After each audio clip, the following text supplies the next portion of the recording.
Mesdames et messieurs, bonjour. Le décor de Canal Presse est inhabituel ce dimanche. Nous sommes en face du tribunal du coutumier dans le Noun et derrière moi, vous verrez bien la salle des tambours du sultanat mythique de Foumban. Vous l'avez compris, à la faveur de la célébration du 545e anniversaire du Ngwon, nous nous sommes déplacés à Foumban pour vous offrir cette édition de Canal Presse. Et il y aura au sommaire aujourd'hui, bien sûr, on reviendra sur les activités culturelles, les célébrations culturelles et ce qu'on en tire en termes de développement local et national. On parlera aussi des 32 ans de Paul Biya à la magistrature suprême de notre pays. C'est une occasion de faire le bilan sur le prisme de l'Ouest Cameroun qui nous accueille cet après-midi. Et justement, sur ce plateau de débat, invité ce dimanche, j'accueille Michel Ferdinand. Bonjour Michel Ferdinand. Bonjour Carole, je suis très heureux d'avoir été confié autour de ce plateau.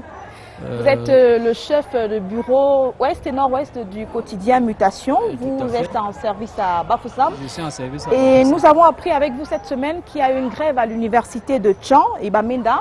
Vous étiez sur le terrain, une grève lancée par le CINES. Où en est-on avec les revendications des enseignants? Bon, disons que normalement le paiement des primes de recherche, n'est-ce pas, aux enseignants, d'après ce que nous avons eu, devait commencer effectivement vendredi dernier. Oui. Compte tenu des moments de l'intervalle que devait prendre le virement. Oui.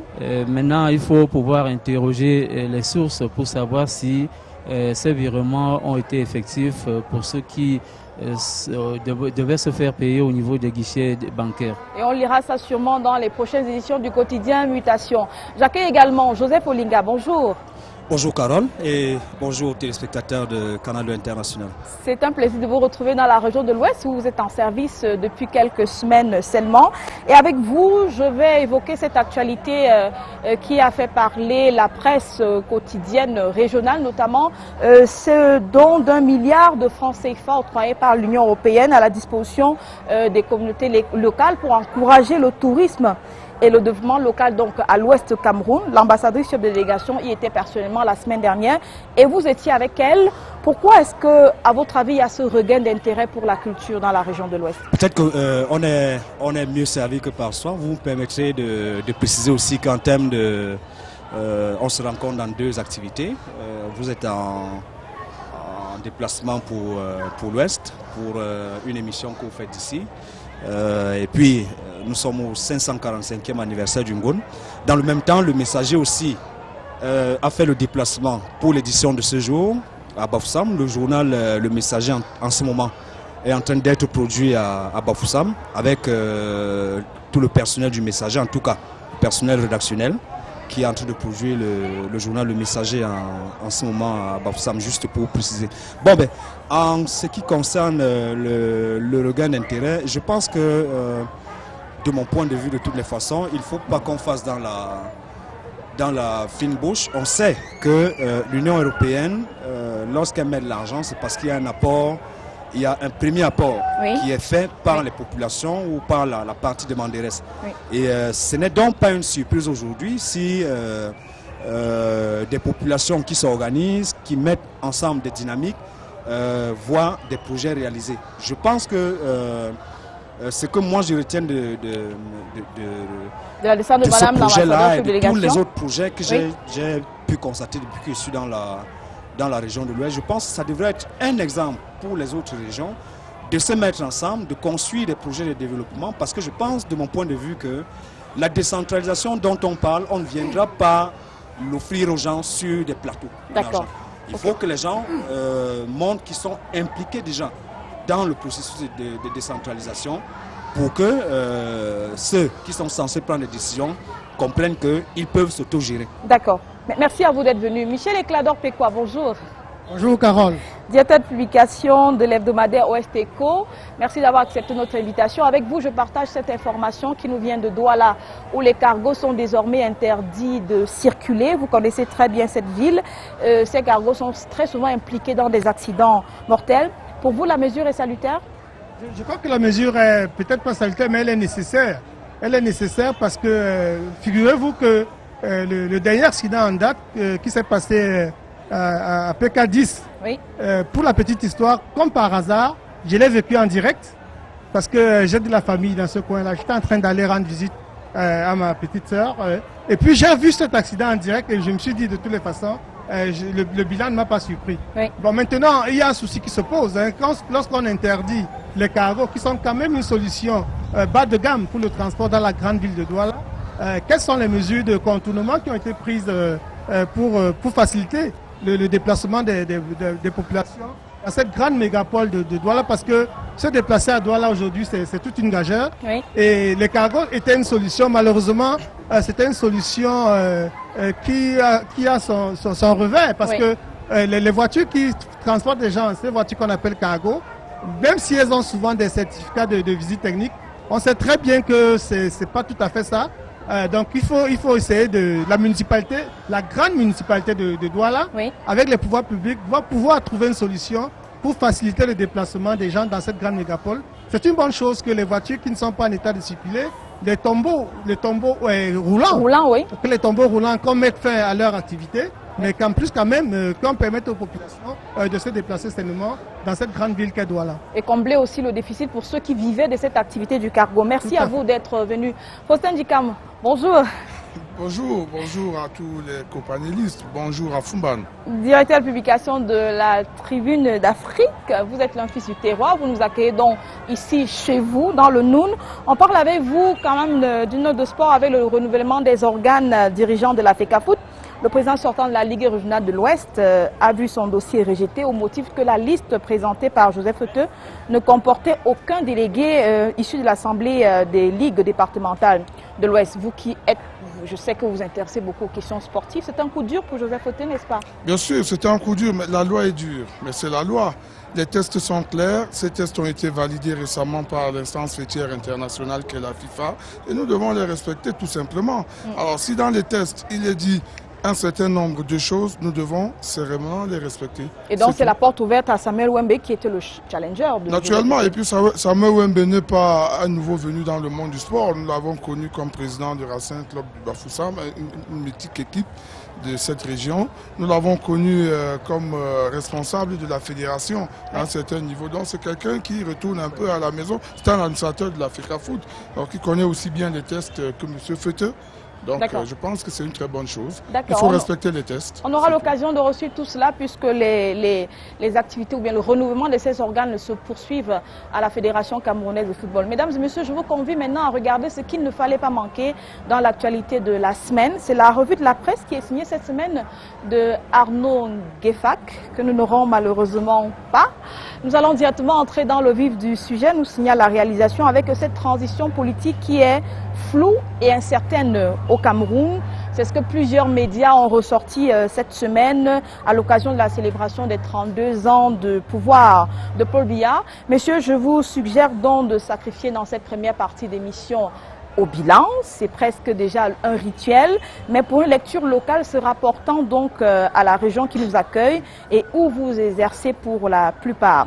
Je vais commencer par vous, Michel Eclador Péquois. Est-ce que vous avez commémoré le 6 novembre? J'ai vécu le 6 novembre comme la plupart des citoyens de la région de l'Ouest. Comment? À travers les embouteillages qui étaient organisés dans certains coins, sous fond de célébration de la 32e anniversaire de la session de M. Paul Biya à la tête de l'État du Cameroun. J'étais à Bafoussam, j'ai vu ce qui s'est passé.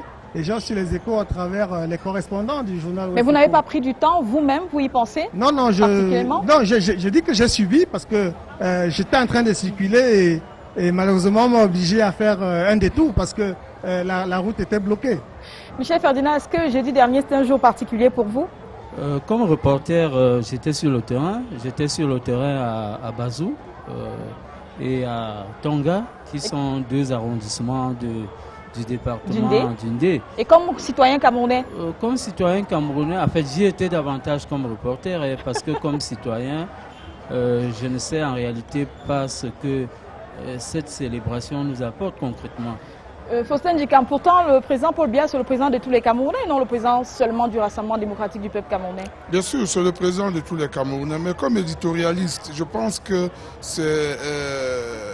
c'était pour moi un moment de réflexion Cela m'a permis de jeter un coup d'œil dans le rétroviseur pour essayer de ressasser un tout petit peu ce qui a été fait en 32 ans. Parce qu'au-delà de la fête, des ripailles et des victuailles, il faut quand même poser le problème clairement. Qu'est-ce qui a été fait? Qu'est-ce qui n'a pas pu être fait? Est-ce qu'il va continuer son bail au Palais de l'Unité? Souvenez-vous bien que le 30 janvier 1983, lorsque ce président, nouvellement arrivé aux affaires, donne sa première grande interview au quotidien camerounais Cameroun Tribune. Oui. Il le dit clairement, il dit ceci, qu'il plaçait son activité politique sous le signe de la rigueur et de la moralisation. Oui. Il identifiait déjà les mots qui menaient la société camerounaise. Oui. Il disait qu'il sous-tendait par là la lutte contre la corruption, contre l'affairisme, ainsi de suite, ainsi de suite. Mais 32 ans après, on se rend compte que ce qui était déclaré et défini par le président de la République à ce moment-là est devenu un cancer social. Qu'est-ce qui a donc pu se passer pour que 32 ans plus C'est justement loin, de quoi nous allons parler maintenant. Qu'est-ce qui s'est passé pendant 32 ans? Je commence par vous, le temps d'arriver à Joseph Olinga. Michel Egladon fait quoi? Il y a quand même des acquis qu'il faut retenir de ces 32 ans, non? Oui, disons que l'acquis, c'est ce que le RDPC lui-même, à travers le parti du président, ce que le parti du président claironne à tout va. Le principal acquis, c'est que il y a cette vie, si vous voulez, cette paix qui existe, qui permet quand même aux uns et aux autres d'aller librement. Mais ce n'est pas une vue de l'esprit, la paix, oui, elle est palpable, elle est véritable. Bien sûr, bien sûr. Je dis que ce n'est pas une vue de l'esprit. Voilà. Si j'ai pu partir de Bafoussam ce matin pour arriver à Foumban, c'est parce que évidemment il y a une possibilité de circuler calmement et tranquillement. Voilà. Bon, c'est un acquis qui est réel. Je dis que quand on parle du bilan du renouveau, effectivement c'est le principal point d'ordre. Maintenant, après 32 ans, il faut le dire les choses, hein, le renouveau est sur les genoux, il n'est certainement pas à genoux, parce qu'il a encore cette capacité de tordre le cou à certaines personnes qui jeûnent, oui. Mais il est littéralement sur les genoux, même s'il n'est pas à genoux. D'accord. Joseph Olinga, le quotidien Le Messager a consacré un dossier à ces 32 ans, dossier visiblement économique, où on écrit qu'il fallait ouvrir les sentiers d'une réflexion qui permettrait à Paul Biya, seul face à sa confiance, seul, dans un moment de profonde introspection, de se donner des outils qui lui permettront de se décider. De se décider à faire quoi? De se décider, je pense, sans faire dans la langue de bois, de se décider à laisser des choses, de laisser les choses à partir. Pourquoi vous estimez qu'il doit partir maintenant? À laisser les choses à des gens qui peuvent apporter du nouveau, à des gens qui peuvent offrir des solutions, celles en tout cas qui sont attendues par les Camerounais. Parce qu'il y a un discours, en tout cas, c'est notre conviction au Messager, il y a un discours qui fait florès, c'est que ceux qui se présentent comme les grands analystes politiques et stratégiques reconnaissent que ça ne va pas, 32 ans après ça ne va pas, mais il y a toujours ces petits phrasés-là, dit non, pourtant le président de la République a impulsé la moralisation, il a impulsé le renouveau, il a impulsé les grandes réalisations, l'émergence en 2035. Et du coup, la déduction que nous avons toujours avec ceux qui sont considérés comme les plus grands analystes, c'est que c'est ceux qui travaillent, c'est ceux qui sont censés de mettre en musique ces politiques-là qui ne font pas leur travail. Oui. Et nous, au Messager, nous pensons que c'est faux. Nous pensons que c'est faux parce que, Carole Yemelon, si vous êtes censé conduire une équipe pour gérer Canal Presse sur un mois, et que sur un mois, ça ne marche pas, il y a des couacs, vous êtes responsable de ce qui se passe. Donc, au Messager, d'ailleurs, tous les Camerounais le pensent, je continue de le dire, c'est pour cela que la question burkinabé intéresse les Camerounais au plus haut point. Ça peut étonner les gens, il ne faut pas qu'on se fasse à la langue de bois. Oui. Mais elle nous intéresse au plus haut point parce que, en vérité, lorsque vous discutez avec des Camerounais, qu'ils soient du nord, du sud, du centre, de l'est ou je ne sais pas trop où, les gens sont fatigués de ce discours-là. De ce discours où on vient vendre aux gens des perspectives dont on voit qu'elles ne seront jamais réalisées parce que dès la mise en musique même de ce discours-là, on voit que les éléments qui peuvent permettre qu'on arrive à ces objectifs-là ne sont pas réunis. Et pour rechuter, en vérité, la question que nous posons et qui est celle de tous les Camerounais, en tout cas la préoccupation qui est celle de tous les Camerounais, c'est est-ce que celui qui est le président de la République aujourd'hui, on peut lui reconnaître quelques avancées, mais on sait qu'à un certain âge et lorsqu'on a fait le pouvoir, à quelle que soit l'échelle, hein, oui. Lorsqu'on est resté à un poste, pendant un certain nombre de temps, on ne produit plus. D'accord, on y revient. Michel Ferdinand, il a parlé des avancées. Je voudrais quand même qu'on puisse les citer ici pour que tout le monde soit d'accord que le pays n'est pas totalement aussi dans le chaos qu'on le pense. Non, il faut le dire. Hein. Moi, je ne suis pas militant du RDPC, encore moins d'un autre parti politique. Mais je voudrais reconnaître quand même que, en termes d'avancées, nous avons la démocratisation du Cameroun avec les libertés d'expression, les libertés d'aller et venir, oui. Même si on peut regretter que il y a quelques jours, des journalistes ont été entendus et embrigadés, embastillés par un tribunal militaire qui est intervenu sur une question assez précise. Oui. C'est une restriction des libertés qui laisse croire, n'est-ce pas, aux yeux du monde que nous sommes encore à quelques siècles-lumière.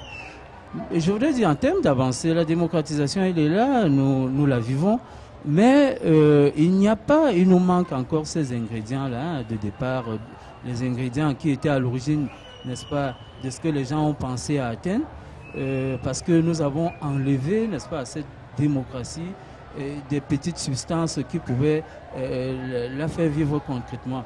J'aurais parlé notamment d'élections truquées, il ne faut pas se le cacher. Encore que c'est pas seulement le fait du Cameroun. Les élections qui se déroulent au Cameroun ne sont jamais assez justes, ne sont jamais assez transparentes. Oui. Et puis le peuple, lui, il est très embêté.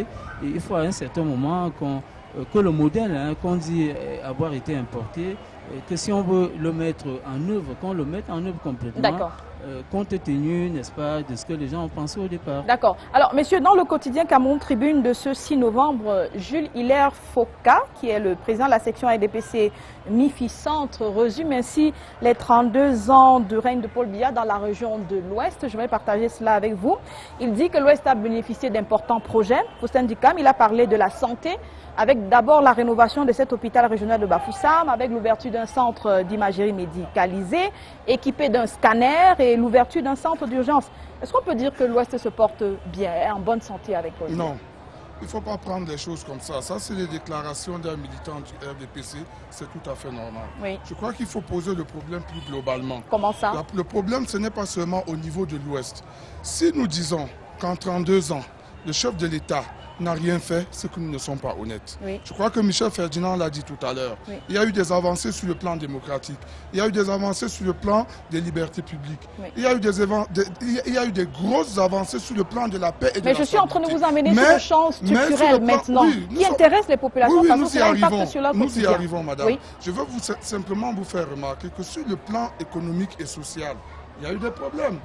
Vous avez parlé du volet de la santé qui est un phénomène social. Oui. Sur le plan économique, le chef de l'État lui-même a reconnu récemment... Commençons par ce plan structurel, la santé, s'il vous plaît, que le Cameroun n'atteindra pas les objectifs du millénaire. Sur le plan social, personne ne peut vous dire qu'aujourd'hui, on se porte bien au Cameroun. C'est vrai, il y a eu quelques avancées sur le plan de la santé, ici à l'Ouest, ce que vous venez de citer. Oui. Mais est-ce que le citoyen camerounais qui vit dans la région de l'Ouest peut-il se soigner décemment? Je dis non. D'accord. Si nous allons dans les hôpitaux, vous allez voir ce qui se passe. Les gens meurent encore ici, dans la région de l'Ouest, pour un comprimé de quinine.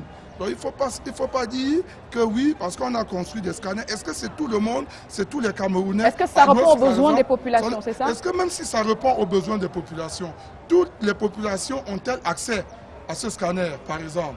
À combien va-t-on faire un scanner dans la région de l'Ouest? Et le problème de l'Ouest, l'Ouest du Cameroun a des problèmes que toutes les autres régions du Cameroun ont. C'est-à-dire les problèmes de pauvreté, les problèmes de souffrance quotidienne, c'est-à-dire le malaise généralisé. Donc l'Ouest n'est pas aussi bien que les autres. D'accord. Si vous allez, tout à l'heure, nous allons reprendre la route. Qui pour rentrer à Douala, qui pour rentrer à Yaoundé. Mais allez-y voir ce que représentent ces routes. Ces liaisons de communication qui lie l'Ouest à d'autres régions du Cameroun, c'est catastrophique et ce n'est pas normal. D'accord. Michel Eclador-Pécoise, on a parlé du volet santé. Avec vous, je vais vous demander de réagir sur le volet sportif parce que notre président des sections a également indiqué qu'il y a quand même un stade omnisport qui est en construction à Kwekon. et qui va certainement accueillir des matchs pour la CAN 2019. C'est aussi un acquis, non? Oui, disons que le débat me semble être peut-être un peu biaisé parce que dans le cas d'espèce, si nous disons que le principal acquis du renouveau en 32 ans, c'était la paix, pendant la paix, il y a eu certainement des choses qui se sont faites puisqu'il n'y avait pas une guerre pour détruire tout ce qui était en train d'être fait. Oui. Mais je veux dire qu'on doit passer d'un niveau comparatif. Il faut faire des comparaisons entre les pays qui étaient au niveau du Cameroun il y a 32 ans et là où ils sont aujourd'hui par rapport au Cameroun. Oui. Je veux citer notamment certains pays de l'Asie du Sud-Est qui étaient au même niveau que le Cameroun, mais qui aujourd'hui sont des pays littéralement émergents parce que la pauvreté a véritablement reculé pour le plus grand nombre. Ce n'est pas le cas au Cameroun, évidemment. Quand on va vous dire qu'on a déjà la possibilité d'avoir des scanners et des IRM pour des stades de football comme celui qu'on a à Kwekon. Rappelons quand même qu'à Bafoussam, il y a 3 stades déjà qui ont été construits, qui sont inachevés. Attendons de voir si le stade de Kwekon sera terminé parce qu'il y a un autre à Bamungoum qui a été lancé depuis les années 80 qui a été abandonné alors que les tribunes sont déjà faites. Je rappelle que celui de Kwekon n'a pas encore cette tribune totalement faite. J'attends de voir la fin de ces travaux pour être sûr que nous ne sommes pas encore des éléphants blancs et des chantiers abandonnés qu'on a laissé en héritage aux populations de Bafoussam. Joseph Olinga, on parle de l'adduction d'eau, la fibre optique qui sont annoncées dans la région de l'Ouest.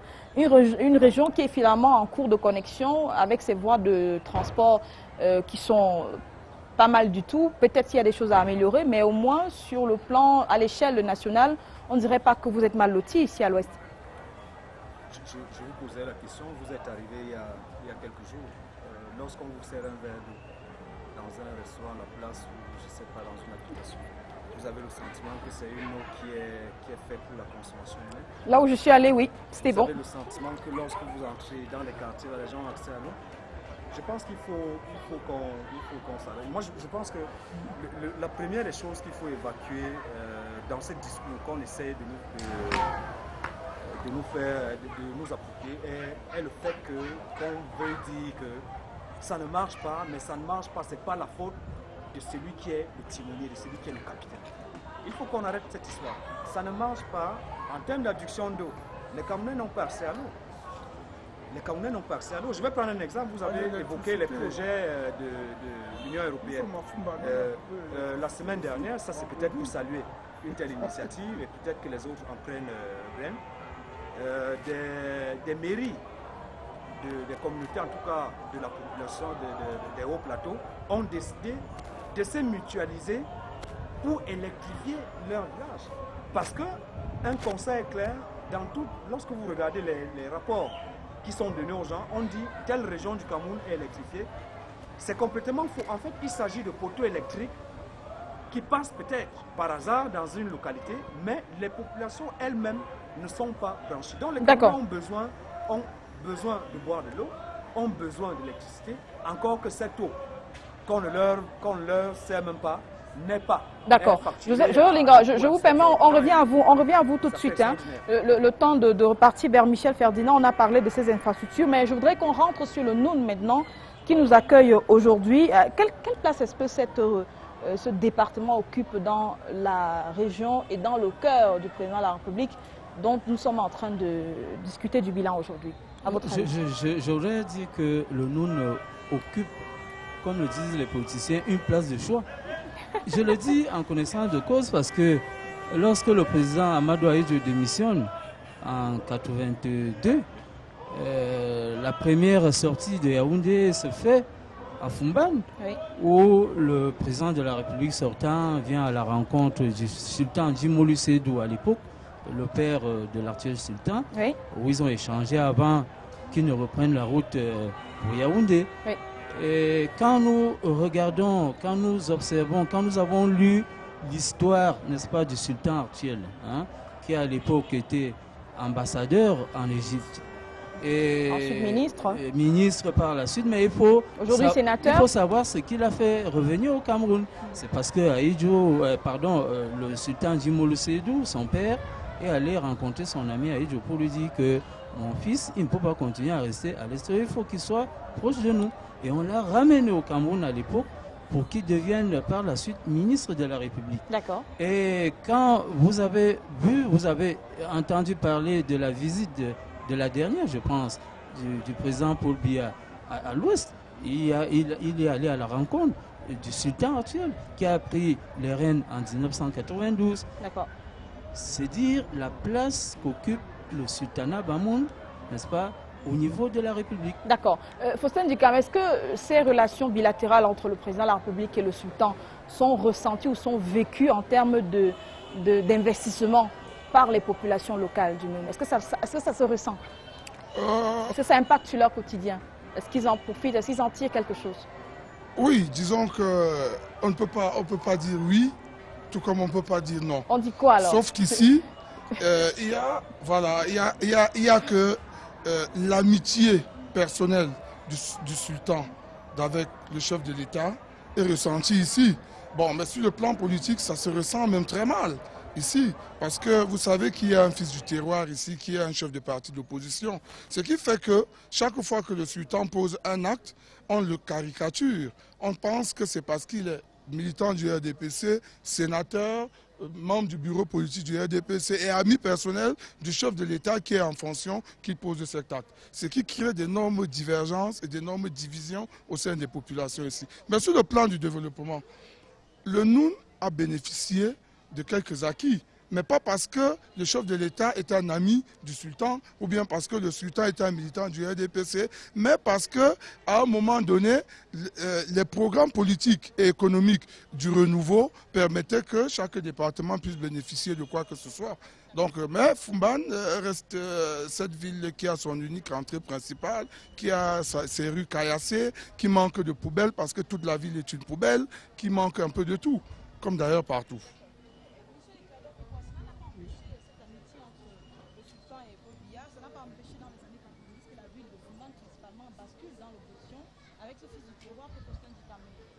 Oui. Cela peut justifier un certain recul ou bien un très peu investissement dans le département. Non, non, je ne crois pas que c'est ça qui peut justifier que cette amitié-là, il faut le dire, hein, ne peut pas transcender les aspirations des populations. Parce que dans le cas d'espèce, voyez-vous, en 90, avec le mouvement de démocratisation, c'est dans l'ensemble des Camerounais, où qu'ils soient, qui se sont levés pour dire qu'ils avaient tous soif du changement.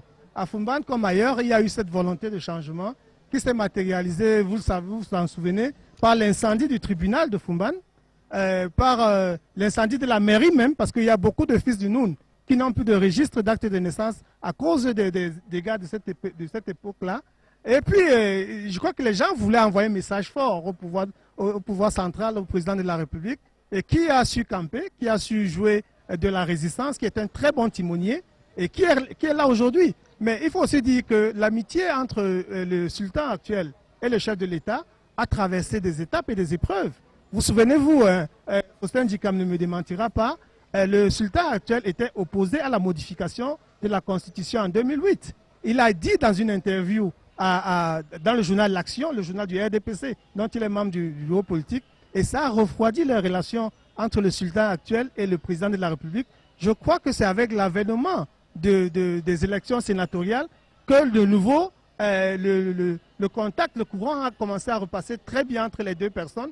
Parce qu'en 2008, ceux qui sont les notables de la République, ceux qui avaient signé les accords tripartites, ceux qui avaient participé aux accords qui ont permis au Cameroun d'éviter le chaos, étaient tous d'accord pour dire qu'il faut sauvegarder les acquis de 90-91, qui était le maintien de la Constitution telle que sortie publiée le 18 janvier 1996. Donc je crois qu'aujourd'hui, par la force des choses, le président de la République s'est imposé à tout le monde. Il a modifié la Constitution, même contre l'avis de ses amis. Et puis, c'est ce qu'on en fait aujourd'hui. D'accord. Alors, monsieur, je vous propose maintenant de partager quelques informations distillées par la presse cette semaine. Vous savez, plusieurs journaux ont traité de ce bilan de 32 ans sur le prisme d'un départ, un départ de Paul Biya. Le Messager écrit, par exemple, Michel Ferdinand, je vous demandais de réagir là-dessus. Après 32 ans de pouvoir, pourquoi Paul Biya doit partir? Est-ce que vous êtes d'accord avec cette affirmation? Pourquoi est-ce que Paul Biya doit partir? Je ne vais pas dire partir pour partir, parce que pour partir, le président de la République actuel doit pouvoir construire, comme le président Aïdjo l'a fait pour lui, même s'il estime à un certain moment qu'on n'est pas dans une monarchie, il doit pouvoir construire les conditions de son départ. Oui. Et ces conditions devraient être saines, n'est-ce pas, pour la pérennisation de la paix dont on parle dans notre pays. Oui. Ce serait très important du moment où nous savons qu'entre-temps, mon collègue d'à côté l'a si bien dit, il y a des pays d'Afrique centrale qui, en 20 ans, ont émergé plus que nous. Et en ce moment, on peut se poser des questions. Qu'est-ce que nous avons fait dans l'intervalle si ce n'était pas pour construire un pays pratiquement affaibli, meurtri? Pourquoi est-ce que, Faustin Dikam, chaque fois, c'est le critère de l'âge qui ressort? Est-ce que l'âge est un frein à l'exercice du pouvoir? Non. Moi, je ne pense pas que l'âge soit un frein à l'exercice du pouvoir. Pourquoi ce qui est important pour l'exercice d'un pouvoir, c'est ce qui a été fait. Oui. Ce sont les réalisations. Oui. Vous voyez? Et c'est ça qui fait problème chez nous aujourd'hui. Les réalisations. Qu'est-ce qui a été fait concrètement en 32 ans, le pouvoir du président Biya? C'est ce que les Camerounais veulent savoir. Et puis quand on parle d'alternance dans un pays, il faut d'abord commencer par l'alternative. L'alternative ici, c'est quoi? Les mécanismes fluides de dévolution de pouvoir se sont mis en place tels que définis dans la Constitution, sauf qu'on attend toujours le Conseil constitutionnel, vous voyez. Mais au Cameroun, dans le personnel politique et administratif, et même dans la société civile, on n'a vu personne qui a eu un parcours, c'est-à-dire à qui le chef de l'État a donné la possibilité d'un parcours qui puisse lui permettre d'accéder au pouvoir à un moment donné. Moi, je vais vous prendre un exemple simple, très rapidement. Oui. Monsieur Macky Sall, le président de la République du Sénégal, il est arrivé au pouvoir à l'âge de 50 ans. Et à 50 ans, ce monsieur avait déjà été président de l'Assemblée, Premier ministre, ministre de l'Intérieur. Je vous mets au défi de me montrer au Cameroun un homme qui a 50 ans et qui a eu ce profil. D'accord. Michel Eklador-Peko, avant d'arriver sur Joseph Olinga, on parle donc de l'âge qui n'est pas un frein à l'exercice du pouvoir. Faustin Dikam l'a dit. Je partage avec vous une déclaration de Albert Zongan, parue dans le quotidien Le Messager aujourd'hui. Il estime qu'il n'est pas dit qu'à 60 ou à 90 ans, on ne peut pas gouverner. Surtout que la gouvernance n'est pas un coup de poing pour dire que le bras n'est pas fort. Dit-il, le problème ne se pose pas en ces termes. Il estime aussi qu'il faut laisser Paul Biya tranquille tant que le peuple n'est pas demandeur d'un changement. Vous êtes d'accord avec lui? Venant de lui, je note son évolution. Je ne sais pas ce qu'il disait en 92. Les hommes changent, n'est-ce pas? Les hommes changent. C'est la preuve que... C'est tout à fait normal. Il n'y a que les imbéciles qui ne changent pas, n'est-ce pas? Donc, venant de lui, j'approuve. Mais je pense que la demande de changement, elle est là et la population veut le changement. Et c'est parce qu'on a l'impression à un moment donné que c'est bloqué. Les horizons sont totalement bloqués et que les gens n'ont pas toujours... il y a un déficit de confiance vis-à-vis des leaders politiques qui peuvent bénéficier de cette alternance. Ça fait que la population se dit tant qu'à faire, on reste dans notre coin parce que le plus grand rôle, qui a été le plus grand mérite du président Paul Biya, c'est d'avoir réussi à disqualifier aux yeux de la plus grande de l'opinion ceux qui peuvent être ses challengers. D'accord. Il l'a disqualifié ou bien ses challengers se sont disqualifiés eux-mêmes, Joseph Olinga? Je crois que les deux vont ensemble et c'est pour cela que je reviens à deux choses qui ont été dites que je ne partage pas. D'abord, au sujet de l'âge, nous sommes des humains et on sait qu'au fur et à mesure qu'on évolue physiologiquement et mentalement, il y a des capacités qu'on ne peut plus avoir. Il y a une certaine réactivité qu'on ne peut plus avoir, il y a des projections qu'on ne peut plus avoir. Joseph Olinga, les patriarches ont un certain âge, c'est justement eux qui gouvernent dans nos sociétés traditionnelles. Comment ça se gouverne? Justement, c'est pour lier à la deuxième chose que je ne partage pas, celle sur laquelle on va saluer la démocratie que nous vivons. Nous ne vivons pas la démocratie au Cameroun. Nous vivons quoi? Nous vivons un système, un discours qui est lancé juste pour animer la galerie. Parce qu'au fond, on se rend bien compte que c'est un épouvantail qu'on utilise pour légitimer des choses. Or, la démocratie, on ne va pas faire ce cours-là ici. Nous tous, nous savons quels sont les éléments constitutifs d'une démocratie. Est-ce que nous avons au Cameroun? Non. La preuve, nous serons tous d'accord sur ce plateau que les élections ont en tout temps été mises en cause par l'essentiel des Camerounais, par la communauté internationale.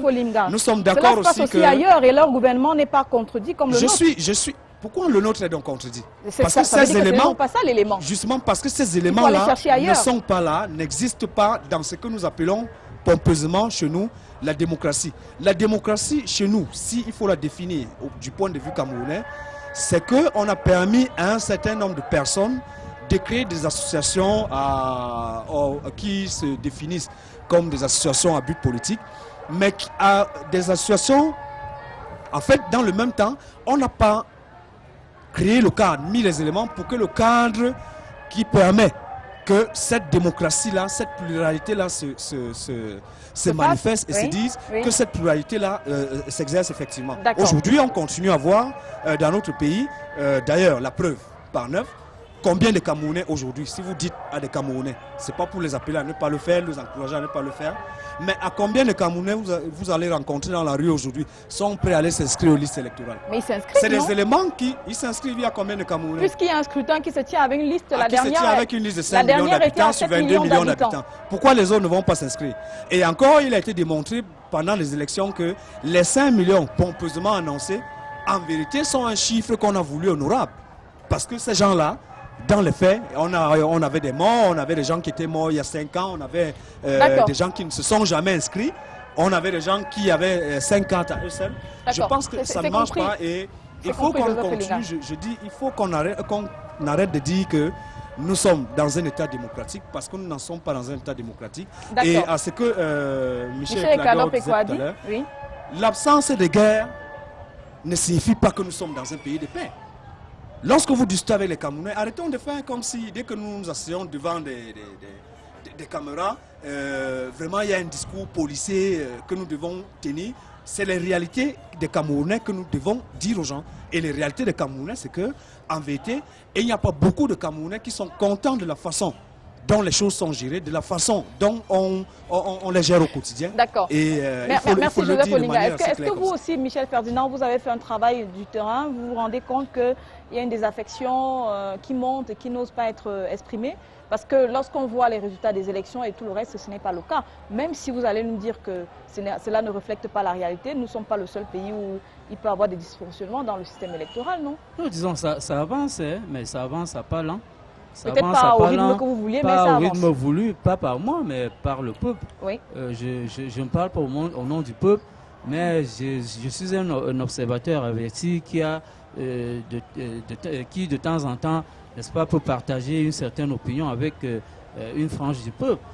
Ça n'avance pas parce que le Camerounais est découragé. Il ne sait pas à quoi s'attendre par rapport à une élection parce que c'est un jeu de dupes. Les cartes sont pipées à l'avance, comme au jeu de dés. Et à un certain moment, on se pose bien la question de savoir si notre démocratie doit continuer ainsi. Qu'est-ce que nous allons léguer, n'est-ce pas, à la postérité? Et d'abord même aux congénères qui, se sentant découragés, ne prennent plus part au vote. Moi, j'ai vécu la dernière élection municipale et législative dans la MIFI. Je vous assure que des gens ont constitué un quartier général quelque part où on a offert des cartes à quelques-uns de mes amis qui venaient d'Europe, qui sont allés voter. C'est-à-dire des cartes électorales qui n'ont pas été retirées, on les a utilisées pour aller voter. Quand vous regardez un système qui fonctionne comme cela, vous vous dites que le Camerounais... Malgré la biométrie. Malgré la biométrie, le Camerounais doit s'attendre à quoi? Et quand on est mal élu, je voudrais le dire, quand on est mal élu, forcément, on doit mal gérer. Mal élu à 70%, c'est quand même problématique. Joseph Faustin Dikam, je vais partager avec vous ce point de vue de Mathias Eric Onangini qui a analysé les 32 ans de Paul Biya au pouvoir dans le quotidien le jour de cette semaine. Il dit que la longévité du président Biya au pouvoir s'inscrit dans une démarche qui participe de la stratégie du gouvernement perpétuel, c'est-à-dire d'un gouvernement dans lequel la durée du pouvoir est un critère déterminant de l'action de celui qui est aux commandes de l'État. Est-ce que vous pensez que cela reflète le comportement de M. Biya? Bien sûr. En quoi? Tout à fait. Je partage l'avis du professeur, du docteur Onangini. Parce que vous avez parlé, nous avons parlé tout à l'heure ici des mécanismes de dévolution de pouvoir qui sont relatifs à la Constitution du Cameroun. Oui. Mais lorsque vous voyez, par exemple, que la Constitution a été plusieurs fois modifiée, cela participe de ce gouvernement perpétuel. Parce que quand on modifie la Constitution, et qu'on fasse sauter le verrou de la limitation des mandats. Ça veut dire quoi? Ça veut dire qu'on peut y rester tant qu'on est au pouvoir, n'est-ce pas? Comme on veut. Ou quelqu'un d'autre peut passer par les urnes et rester aussi au pouvoir. Dans le cas même du Cameroun, oui. Vous voyez que c'est le président qui nomme tout le monde. C'est lui qui est le chef de tout. Vous voyez, le président de Elecam, c'est lui qui nomme. Le directeur général de Elecam, c'est lui qui nomme. La justice, c'est lui. Tout, c'est lui. Alors moi, je ne vois pas comment est-ce qu'il pourrait... avoir une indépendance de ces institutions. Comment est-ce qu'il pourrait rater une élection dans ce pays? Mais on l'a vu dans d'autres pays où c'était la même chose, où les présidents sortants ne sont pas passés. Hein, oui, mais là, c'est le peuple. Voilà. Donc, nous n'allons pas appeler le peuple ici à se révolter. Mais chaque chose en son temps. Vous savez, Gorbatchev nous a rappelé à chaque fois que l'histoire est rebelle et têtue. Et quand l'histoire est en marche, elle laisse toujours sur le quai des passagers qui sont retardataires. Et j'ai bien peur que les Camerounais soient retardataires sur le quai de la démocratie. Michel Eklador-Pekwa, Kawala estime que pour justifier la longévité de Paul Biya au pouvoir, il manque un travail de mobilisation. Ça veut dire que les acteurs de la société civile, les partis d'opposition et du pouvoir, ou bien seulement restons sur les partis d'opposition, n'arrivent pas à mobiliser pour faire le contre-pouvoir. Oui, c'est ce que j'ai dit tout à l'heure, parce qu'en fait, quand ceux qui sont censés apporter l'alternative, ceux qui sont censés porter une autre façon de voir, sont discrédités, le débat ne se pose pas. Se sont-ils discrédités eux-mêmes ou les a-t-on discrédités? Oui. On se rend compte que la population a du mal à suivre parce que la population veut des leaders. Et là, ça me permet de rebondir parce que aujourd'hui, la plupart des Camerounais n'ont pas connu les deux systèmes, les deux régimes depuis l'indépendance. Moi, quand le président Paul Biya venait au pouvoir, j'étais en classe de 4e au lycée Nouvelle-Adouala, mais je me rappelle quand même que c'était un régime de la terreur. Et ça, je prends un exemple dans ma propre famille, parce que c'est beaucoup plus tard que j'ai su que mes parents avaient souffert un peu de ce qu'on appelait la chape de plomb, lors de la répression sur les populations UPC. C'est beaucoup plus tard que je l'ai appris. Oui. Mais aujourd'hui, ce n'est plus la même chose. Quand vous souffrez, vous n'êtes pas obligé de vous taire, mais vous êtes obligé de dire exactement le contraire. Parce que le régime actuel a proposé une autre alternative aux Camerounais, celle de dire exactement le contraire de ce qu'il pense en public. Exactement. Vous avez quelqu'un qui est frustré depuis 5 ans, il attend une nomination, mais lorsqu'on lui tend un micro, il vous dit bravo, bravo pour la gestion de ce pays. Cette façon de faire, aujourd'hui, ne nous permet pas d'avancer parce qu'il y a un déficit. Mais qu'est-ce que cela justifie? Qu'est-ce qui justifie donc cela? Ça veut dire cela justifie peut-être d'avoir une très bonne connaissance de la mentalité camerounaise par ceux qui dirigent, parce que c'est un État policier qui dirige, un État qui dirige les citoyens avec des fiches de renseignement. C'est un État qu'on est avec des tribunaux militaires qui interpellent les journalistes pour un délit de droit public. Ça pose donc que, en ce moment, les Camerounais, ils sont dans un crible. Et dans ce crible-là, on peut très bien les manipuler, faire de ce qu'on veut. Et on a donc aujourd'hui, les gens par réflexe de suivi sont obligés de dire exactement le contraire de ce qu'ils pensent lorsqu'on est à un micro de... D'accord. Joseph Olinga, et peut-être avec la complicité de la réalisation, on va prendre la réaction croisée puisqu'on a deux autres intervenants. On ne pourra pas l'avoir. Joseph Olinga, alors on arrive sur vous avec, j'allais dire, comment dire, l'aveu d'échec de ces opposants qui estiment qu'ils n'ont pas pu mobiliser assez de monde. À qui la faute donc à ce moment? Lorsque l'opposition elle-même nous dit, écoutez, nous on n'a pas pu le faire. On se tourne vers qui? Je crois que malheureusement, ça peut faire mal qu'on le dise comme ça. Effectivement, le peuple, ou tout au moins les populations camerounaises, celles qui aspirent à la démocratie, à la liberté, au bien-être,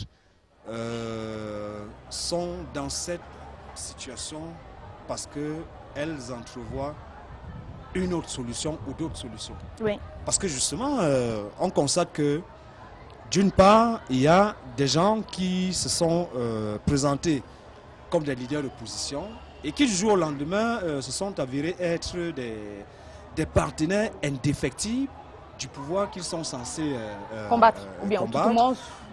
On a bien vu aussi que tout à côté, ça c'est peut-être à la décharge du RDPC, il y a quand même une intelligence particulière qui est développée dans les laboratoires du renouveau pour détruire, pour déstructurer tout ce qui se passe au niveau de l'opposition. Mais je ne peux pas dédouaner complètement l'opposition parce que si on se retrouve des gens qui ont la main tendue ou qui, dès la nuit tombée, vont demander la pitance au RDPC, c'est bien de leur faute. Mais les Camerounais ne sont pas dupes lorsque vous discutez avec les Camerounais. Les Camerounais sont des gens très intelligents. Les Camerounais sont des gens qui aiment leur pays. Mais je pense qu'il faut qu'on le dise clairement. Il ne faudrait pas que les gens, ceux qui dirigent et ceux qui se présentent comme des courroies de transmission entre ces Camerounais lambda et le pouvoir en place, qu'ils pensent qu'ils tuent le Camerounais. Parce que les Camerounais, effectivement, en ont marre.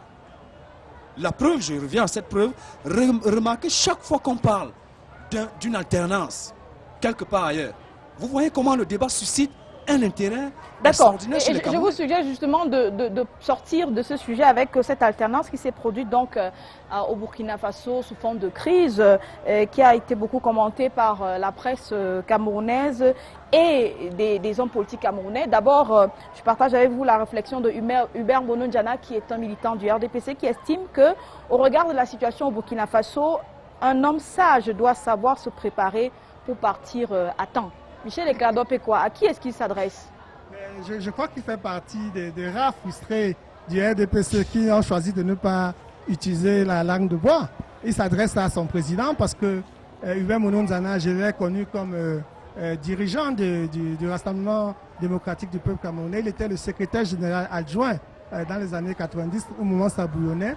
Il fait partie de ceux qui ont utilisé leur corps pour faire la cale, pour utiliser l'expression très connue à l'Ouest. Mais quand ça n'a pas marché et qu'il n'a pas vu venir ce qu'il souhaitait, il a commencé à retrouver sa liberté de parole. Comme certains aujourd'hui qui ont retrouvé leur liberté de parole, mais derrière des barreaux, ce n'est pas son cas. Donc je crois qu'il s'adresse clairement au président de la République.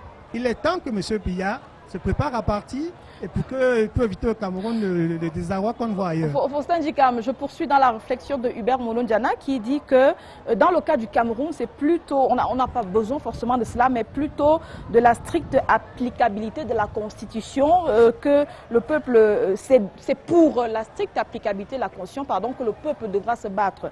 Un jour, dit-il, tant la non-application de la disposition relative à la déclaration des biens, dont l'article 66, laisse libre cours au pillage des ressources de la nation.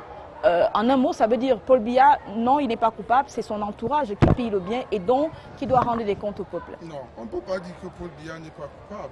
Il est le premier responsable de ce qui arrive au pays devant la loi. Il est le premier responsable devant le peuple de ce qui arrive. Il est le garant des institutions républicaines. Donc on ne doit pas demander que Paul Biya parte, mais qu'il faut appliquer la Constitution. C'est lui qui doit rendre compte au peuple. Oui. Ceux qui volent, c'est lui qui les nomme.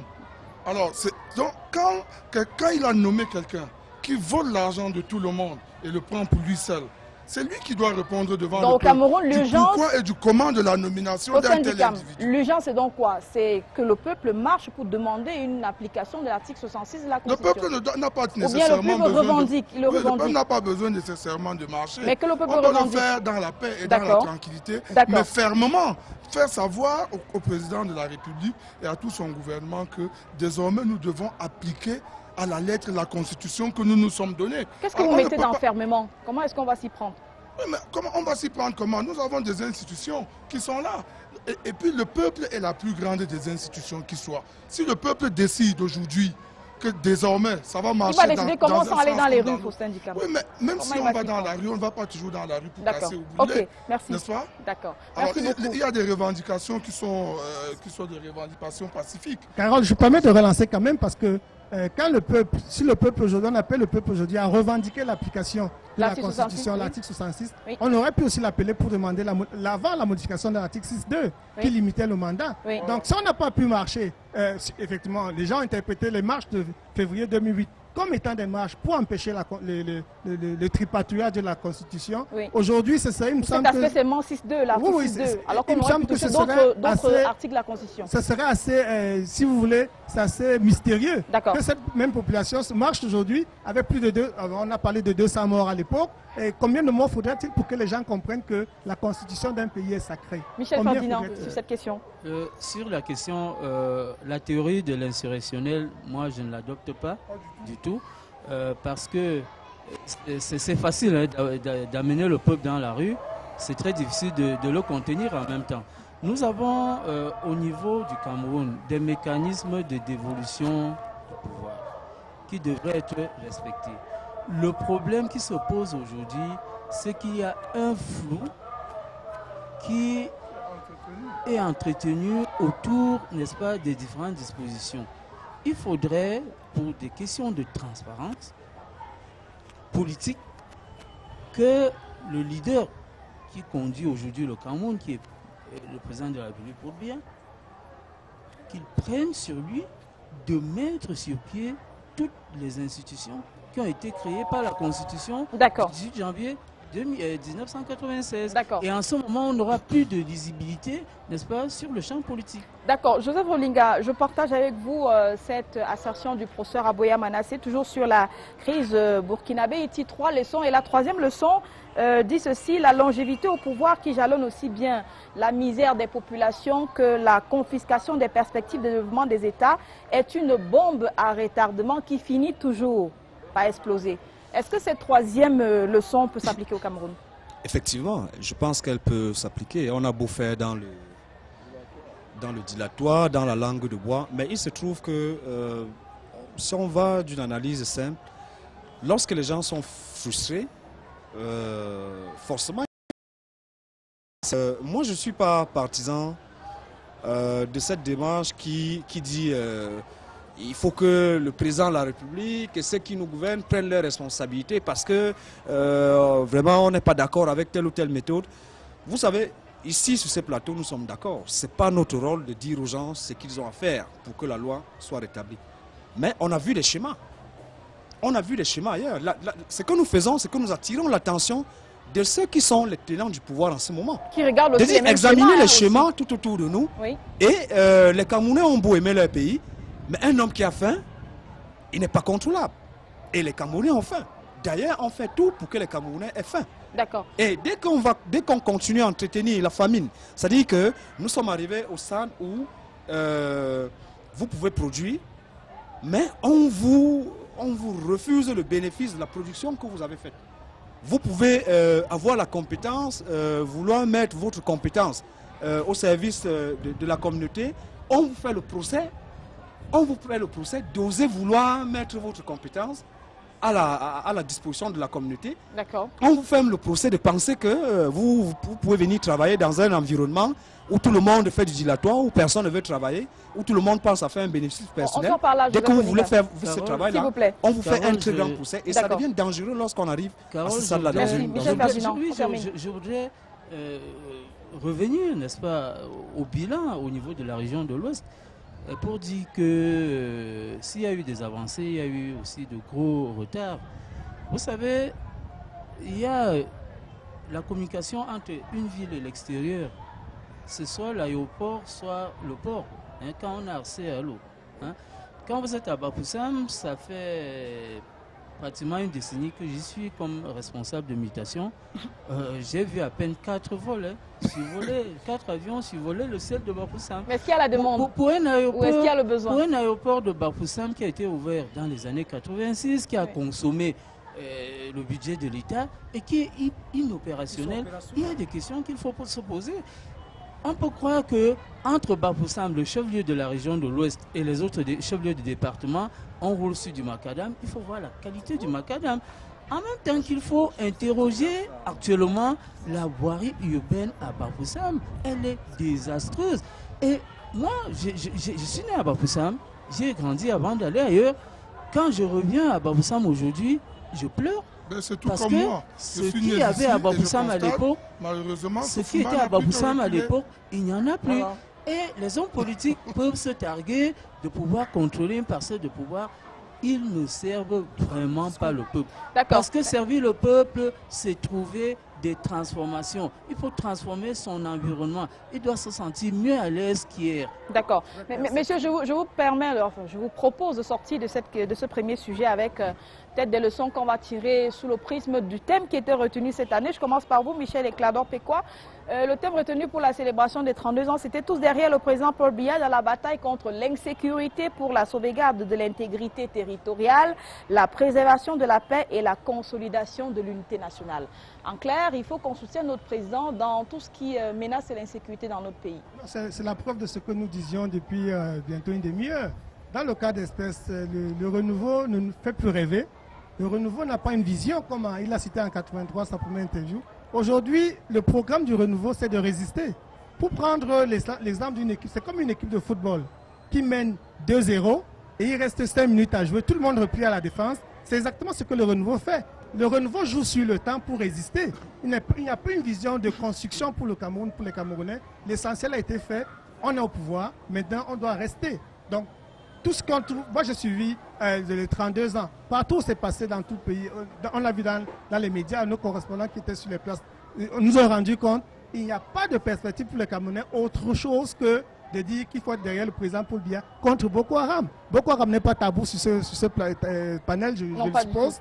Donc aujourd'hui c'est un slogan pour permettre au chef de l'État d'assurer et de légitimer sa persistance au pouvoir. Il n'y a plus de programme pour le Camerounais.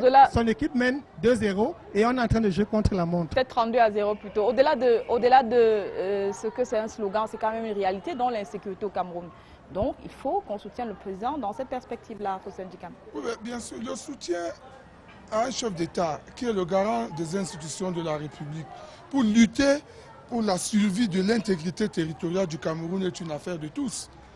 Donc le RDPC ne nous apprend rien en nous disant oui, tous derrière. Tous les Camerounais savent qu'ils doivent soutenir le chef de l'État pour lutter contre Boko Haram, pour préserver l'intégrité territoriale de leur pays.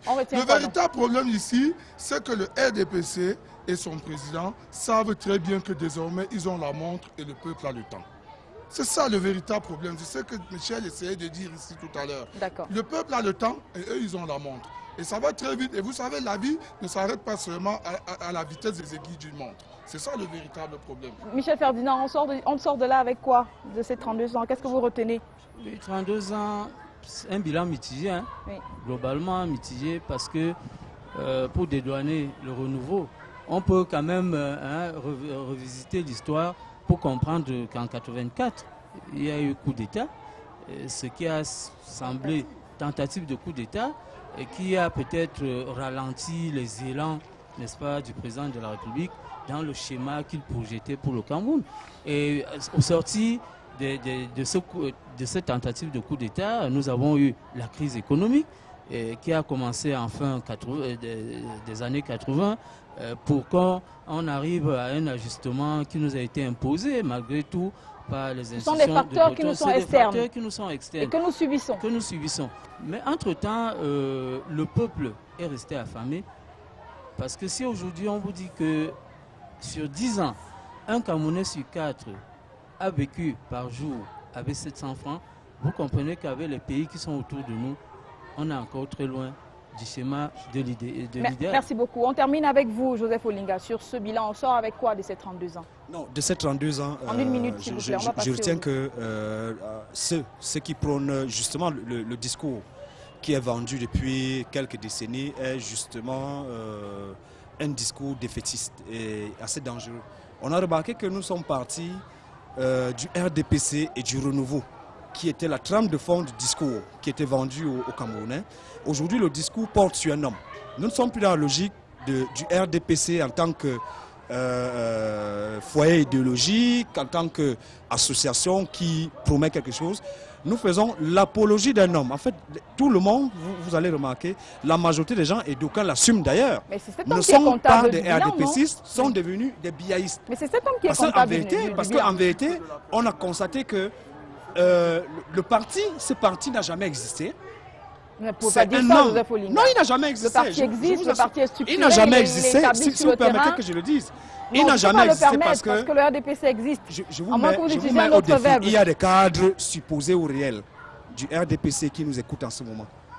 Allez les voir, qu'ils vous présentent leur carte.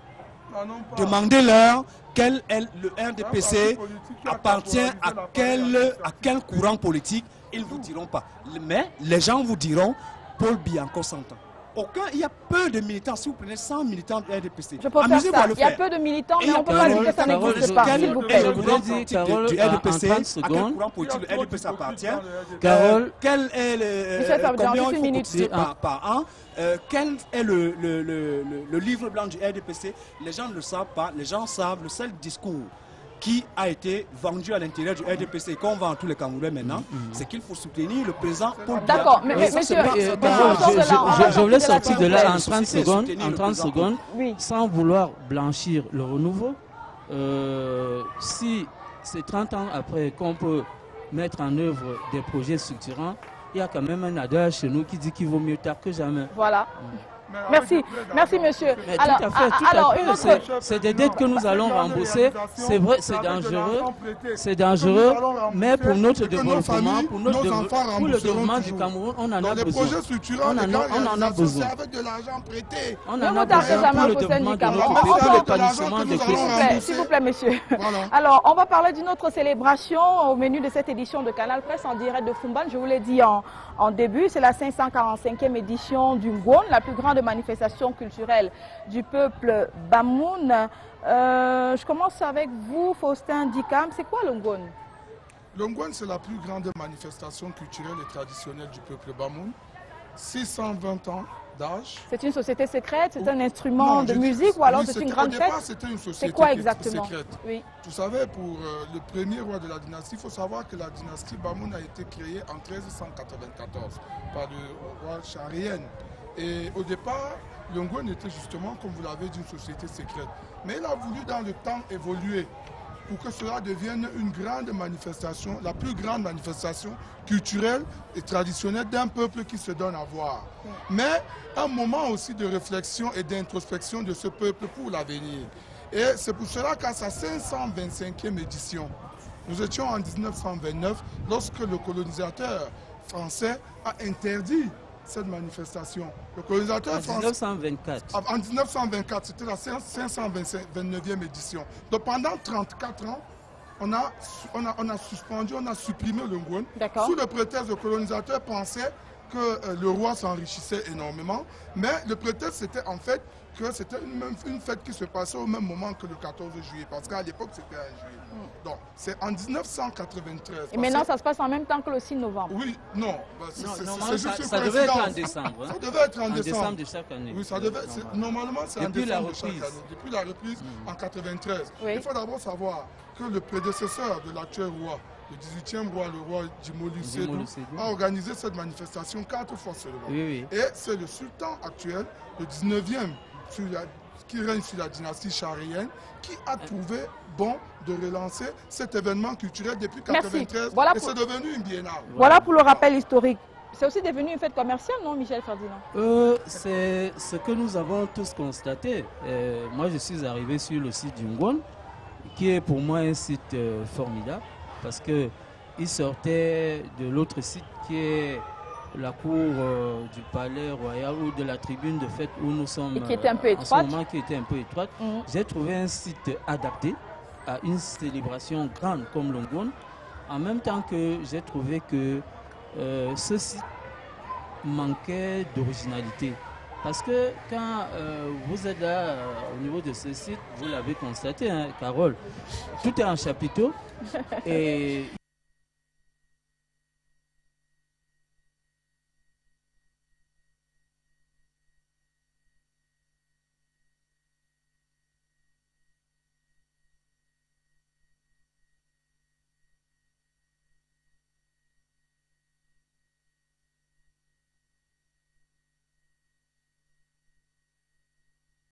même associé à cet événement. Et toujours mais il trouve que c'est quelqu'un d'autre qui doit le représenter. Cette fois-ci, au dernier qu'on y était, oui, mais voilà. Même si c'est pour représenter. Non. Le Ngwon, le débat, c'est pas au niveau d'un Je crois le débat ici, c'est que qu'est-ce que le Ngwon rapporte.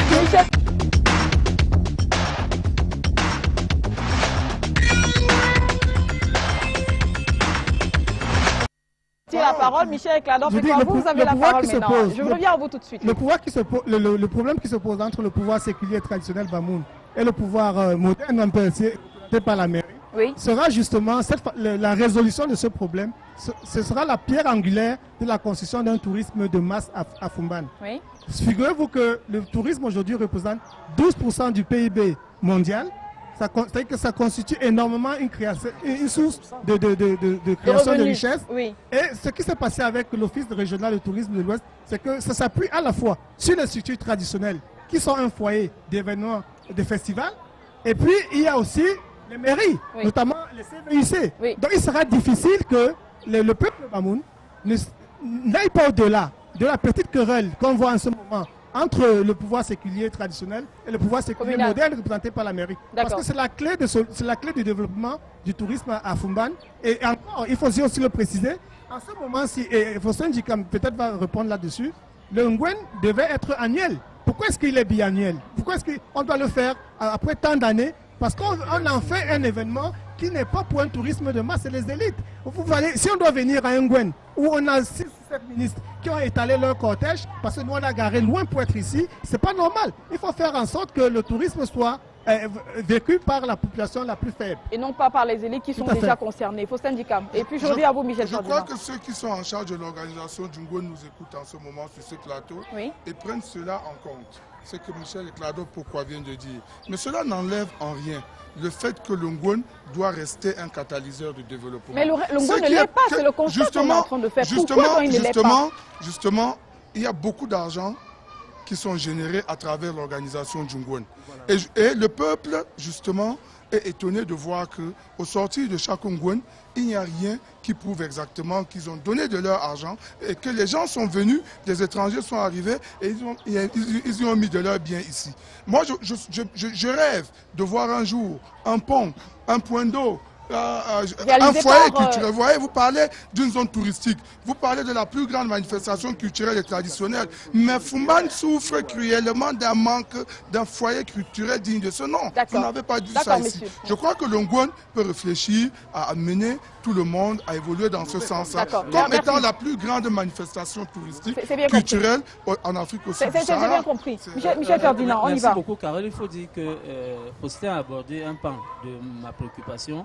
Parce qu'il faut le dire, le Ngwen, à l'origine, est un moment où on vient célébrer les victoires, les exploits du peuple Bamoun. Bon, messieurs, et bien après, question, 545e édition, qu'est-ce qu'on a célébré en termes de victoire? Actuellement, on célèbre les hommes. On a célébré des hommes, ce qui n'est pas bon. On a célébré les 50 qui font le peuple Bamoun, comme vous faites du Kamadi dans son journal. Le jour où le Ngwen va comprendre qu'il faut autour de lui une offre structurante pour le développement touristique, culturel et consort permanent. Le Ngwen va avancer. Le jour où aussi les organisateurs du Ngwen comprendront que le Ngwen n'appartient pas aux individus mais au territoire. Je pense qu'en ce moment, le Ngwen ne serait ni pour le sultan, ni pour Adamou Dambia, le président de l'UDC.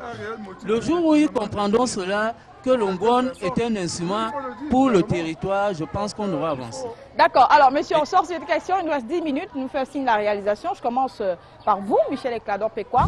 Si on avait des leçons à tirer de cette 545e édition pour les organisateurs qui nous regardent et qui nous ont conviés à cette manifestation, ce serait quoi? Je crois qu'il y a d'abord des leçons positives. Le grand engouement populaire qu'on a vu autour du Ngwen mérite d'être capitalisé. Oui. C'est un événement qui mérite aussi d'être mieux structuré, oui, pour que ce soit une source de développement, une source de création de richesse pour sortir des gens de la pauvreté. Figurez-vous, je l'ai dit encore une fois, l'Ouest n'a que son patrimoine culturel et historique à vendre. Nous n'avons pas de grands projets structurants. On a l'agriculture, on a tout le reste donc aussi on doit pouvoir capitaliser véritablement des opportunités comme celle-là, parce que dans les autres régions, il n'y a pas de peuples qui ont des traditions séculaires comme le peuple Bamoun, qui donne l'origine de 1394 que Charayenne a traversé pour venir s'installer, est parti de Rifoum. Je crois que c'est des choses qu'il faut enseigner aux enfants aujourd'hui qui veulent savoir, qui veulent s'approprier leur histoire. D'accord. Joseph Olinga, on sort de là avec quoi? Oui, je pense que si il y a des propositions, parce que je finis par dire aussi que certes, le Ngwen à l'origine, c'est une fête, c'est la fête des Bamoun et des Tika, mais on se rend bien compte aujourd'hui que le Ngwen n'est plus une propriété exclusive des Bamoun. C'est un élément que tout Camerounais doit pouvoir vendre, que ce soit au plan local ou à l'international. C'est-à-dire que chaque Camerounais devrait pouvoir parler du Ngwen qu'il soit à Paris, qu'il soit à Bruxelles, qu'il soit... Pour en parce que faire c'est une l'identité du destination Cameroun, touristique, en fait, oui. que nous vendons de toutes les façons pour tous ceux qui viennent ici. D'accord. Mais je pense qu'il faut que le Ngoni, contrairement à ce que moi, à ma perception, que le Ngoni mette plutôt, en tout cas lorsqu'on parle de la foire du Ngoni par exemple, qu'on retrouve la production locale, que ce soit la production locale que nous retrouvons au Ngoni. Je parle ici de... On sait que la zone du Noun, c'est une production artistique, sur le plan artistique, c'est très... Et vous n'avez pas regardé le stand de la princesse Rabia Tounjoya qui a exposé ses livres? Vous avez dit le stand de Rabia Tounjoya, Bien c'est pas sûr. le stand du Ngoni. Mais elle fait partie du Ngoni. Non, elle expose dans le village du Ngoni. Il y a combien de stands? C'est déjà un début, Joseph Olinga. Oh, nous savons qu'il y a plein d'artisans dans le Noun qui devraient vendre à nous autres qui venons pour visiter le Ngoni. Nous savons qu'il y a sur le plan culturel, le peuple Bamoun a des choses à vendre. C'est vrai qu'on ne leur demande pas de se mettre à nu. Il y a des choses sur le plan culturel qu'ils peuvent vendre à travers des productions livresques et autres. Sur le plan agronomique, le peuple Bamoun a des choses à vendre. Il serait intéressant que chaque visiteur qui est venu au Ngoni achète une igname. Vous savez ce que ça peut rapporter au plan local? Mais nous nous retrouvons avec un Ngoni où on vend des cubes, où on vend de la bière, où on vend des sandwichs, où on vend... Moi, je viens au Ngoni, tout cela, je peux manger tout cela à Bafoussam, Douala ou à Yaoundé, tout ce que je trouve au Ngoni. Donc il n'y a aucune plus-value. Il n'y a aucune plus-value que moi je suis venu trouver au Ngoni. Merci. C'est désolé, les gens peuvent mal le prendre, mais malheureusement, c'est la perception que j'ai du Ngoni. Merci Joseph Olinga. Michel Ferdinand. Merci Carole. Je voudrais dire que le fait que le Ngoni se tienne de manière régulière depuis la session de l'actuel roi au trône, c'est une très bonne chose. Nous en sommes à la 12e édition qu'il organise, parce qu'à une époque, après l'interdiction en 1924, le roi Ndimolu... Il a eu du mal à remettre sur les rails. La périodicité est naviguée entre 10 et 15 ans. D'accord. Ce dont le Ngoni a besoin, c'est des réformes. C'est des réformes. Et qu'est-ce que vous proposez comme réforme? On va rapidement. Je veux, Carole, oui. J'ai parlé tout à l'heure d'un Ngoni qui devrait offrir, qui devait faire une offre alléchante, structurante. Et cette offre-là peut consister seulement en ce que les spécialistes du tourisme appellent de la signalétique. C'est-à-dire que le Ngoni ne doit pas se concentrer à la seule ville de Fumban ou bien autour du palais royal. Mais on devrait aller à l'encontre, à la rencontre d'autres choses à découvrir.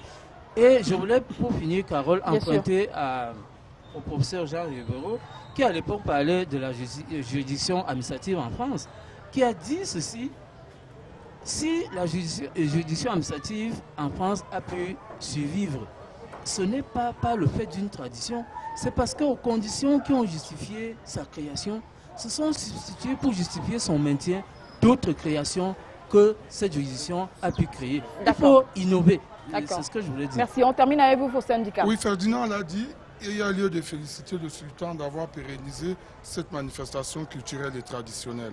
Mais seulement, il faudrait que le sultan comprenne que le Ngoni pèse désormais plus lourd que les simples épaules des Bamoun. Et que ça doit devenir une affaire de tous et non de quelques individus qui tendent à s'enrichir bougrement par rapport au Ngoni. Et puis maintenant, il faut dire qu'au-delà de l'aspect local, tous les Camerounais, toutes les expertises doivent être appelées pour que le Ngoni redevienne l'une des plus grandes traditionnelles culturelles en Afrique. Cela est possible. Si nous ouvrons le Ngoni au monde entier, cela est possible. Donc il faudrait que le sultan comprenne que désormais, le Ngoni ne sera plus une simple affaire des Bamoun, une simple affaire du Noun ou bien de Fumban, mais une affaire d'abord du Cameroun. Les pouvoirs publics doivent aussi porter cela. D'accord, merci à vous, messieurs. J'espère que vous êtes entendus puisque nous sommes regardés. Qui ne connaît pas sa tradition ne connaît pas Dieu. Notamment par le comité d'organisation de ce Ngoni. Merci aussi à Ibrahim Decor Art de Fumban qui nous a offert dans ce décor et à Madame Ravois qui nous a offert également des costumes pour cette édition spéciale de Canal Presse. Michel Eclador Péquois, Michel Ferdinand, Faustin Ndikam et puis Joseph Olinga. Je vous remercie également d'être venu sur ce plateau. C'était une édition spéciale. Vous l'avez vu, nous sommes dans un décor inhabituel. La semaine prochaine, nous retrouvons donc nos locaux habituels, tant de Douala que de Yaoundé, pour une autre édition de Canal Presse avec d'autres thèmes et d'autres invités. Au revoir. Merci.